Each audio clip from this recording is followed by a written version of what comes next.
Your life was in my hands. Exactly. So Dave sort of was around in his chipmunk for a couple of years, and then when the Navy said, no, you can't land at Glastonbury, so oh, well, you, I'm off.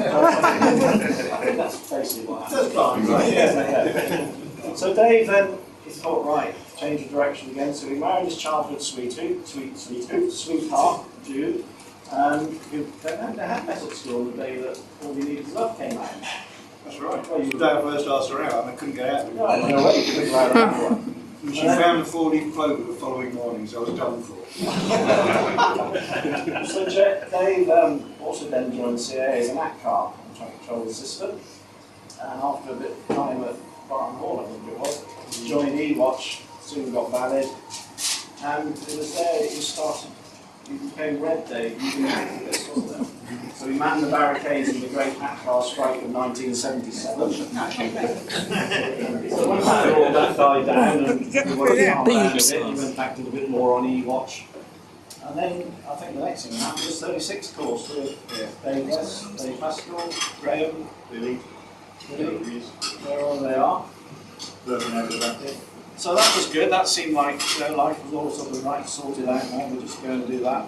And then he had another life-changing moment, which sort of, he had a motorbike accident, which was pretty serious from what I could make out.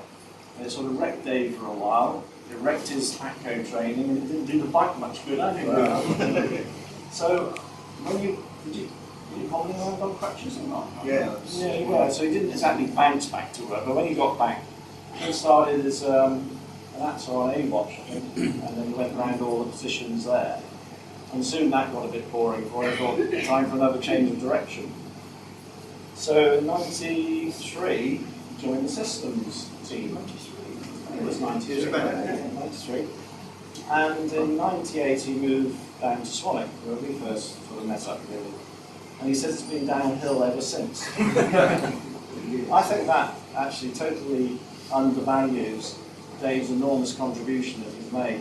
I mean, he is very, very passionate about getting the best result for the officer, and we share that passion, but Dave is particularly passionate, and some of you may be surprised to hear that he's prone to the odd rant. So, I know it'll come as a shock to most of you.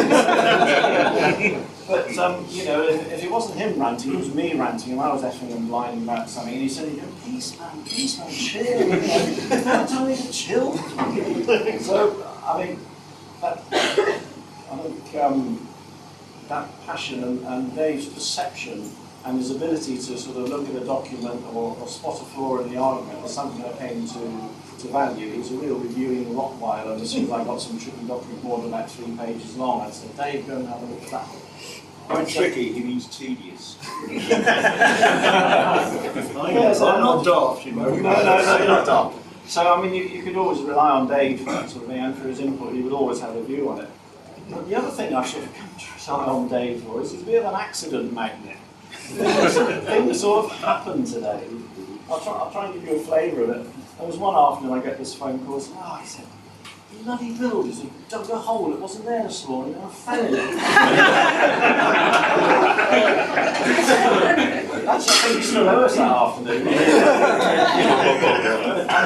and then he falls off things like Cornwall. He was on a stag do, and he trashed his drinking suit. I was fond of that drinking suit of yours, because we were on an ops outing to Palmer.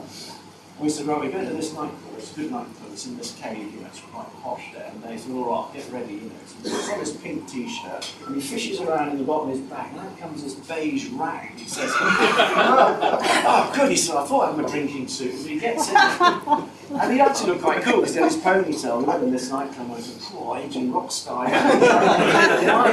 But he was saying, oh yeah, man, you know, 72, this stain, you know, 83, this ring, you know. So anyway, when he fell off Cornwall, he trashed that. But the one I really liked was this one recently when he made the local press anyway. Now, it's like some of Dave's plans, it seems quite logical. You've been on the piss, it's midnight, you want a shortcut across the Hamble, so you take a rowing boat. So Dave steps off the jetty into the handle, not the rowing boat. It was there. It's an easy mistake to make.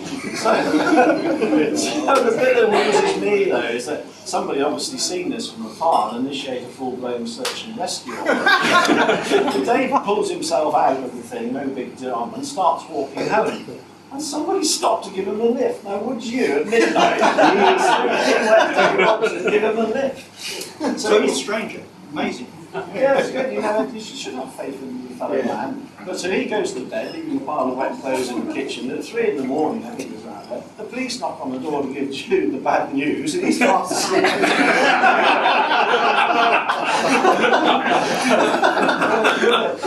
So I'm sort of hoping that now he's retired and things will quieten down a bit. But then he says, "Oh, I've got my scooter going. It's going to be like the old days in the park." Oh my God! It's not my worry now. Dave, I mean, joking apart, I mean, your contribution has been extremely significant.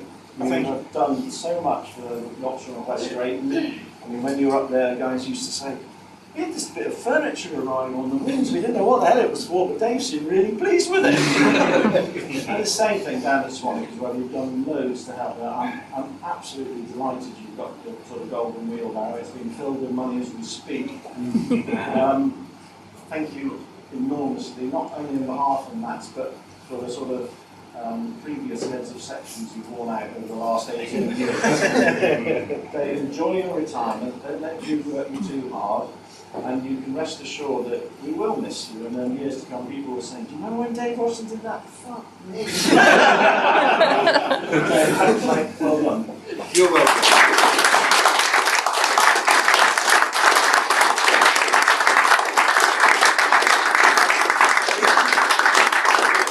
So there will now be a short rant from Mr. Rogerson. First thing I want to say, I haven't really thought about anything to say here, maybe because it was after the time I didn't think about it. Main thing I can say is that I've really enjoyed working for NAS. I might have had a last 3 or 4 years getting a bit annoyed, shall we say, about the fact that... Here we go! Those bastards are making a profit, right? I didn't want to get involved in any of that. It's back to the old divvy shit stuff. I wanted to be part of the service. No, then I was part of it. That's the only thing that I've disliked. I've loved doing my job. The ops room was brilliant, both as an assistant and as a controller and as an assistant again. That was 23, 24 years, something like that. It was superb. Just as I was getting fed up with that, the chance came up to take this job in the ops section, which is what I've done ever since. And I've really enjoyed being in a position to make a difference. You actually say, "Hey, I did that," you know, and nobody else did. I can say that's my legacy. And I believe it's all being thrown out in about 3 weeks' time. Yeah. But the main thing about it is the people. Air traffic is a very odd occupation. Including all the engineers, administrative staff, management. It's an odd sort of business, where, particularly in the ops room, where the junior guy can tell the senior guy, "Do this for me," and there's no arguments. The whole thing is almost like a family, you know, the squabbling, the bickering, all this kind of stuff. But it is a dysfunctional family. It's been superb. I couldn't have done it without, I've got to mention Jude, because that's why I brought it here. Couldn't have done it without Jude. I've known her, as Pete said, since the day that All You Need Is Love came out in 1967. Aww. Right, that was the day I asked her out. So we've been together a long time, she's put up with me a long time, and now you're going to reap the benefits here. I'm going to be in the hotel. She's getting a job. she got one last week. Really, there's not much else to say. I know you said 2 sausage rolls, a beer, and a witty speech. There is no witty speech. Maybe a little bit of bull wit, I suppose, in what I'm saying. But I've enjoyed working with everybody here. The only thing I'll say is not here yet. No, there's only one bloke, and I was hoping he was going to turn up, so I could tell him he's not welcome. But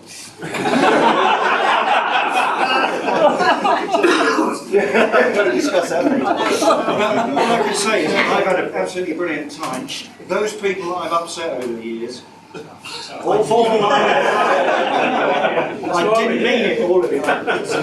I hate Discord, but I I always knew I was right. So anybody I would simply try and persuade them, being 6'4" and doing that, pretending to work. So it was just the technique I applied. It really wasn't bullying or what have you. It was only when I met Stu Clayton, who was 6'9", I realised how intimidating I could be. So I apologise to all of you if I've upset you. It was all for the purpose of making sure that what happened in the ops room was right. I think I can say I've stuck with that all the way through. I've had a brilliant time, and I've got a brilliant pension and a brilliant lump sum. So, thank you all for being my colleagues over the last 38 years. It's been superb.